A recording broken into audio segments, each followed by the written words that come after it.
Okay, y'all. Unfortunately, farm life doesn't go quite as planned sometimes.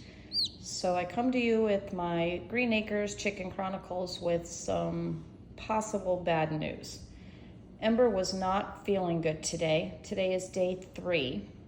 When I went to the coop this morning, Ember was not eating or drinking and was extremely lethargic. Mama was trying to get Ember to eat, but it didn't work. So I left the coop for a few minutes to go grab some electrolytes, and when I came back, Mama had actually left the coop.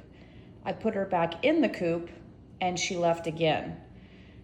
So basically at that point I decided I needed to grab Ember and see if there was anything I could do to help her or him.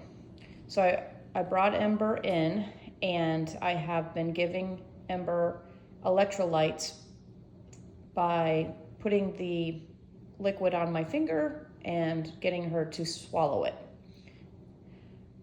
No eating as of yet. I did make a mash, and I created this, well, it's now a chicken crate. It was a cat carrier, and that's where Ember is going to stay for the night, and we'll see what happens. I figure this next 24 hours will be the most crucial. And again, this is the reality of farm life. So stay tuned.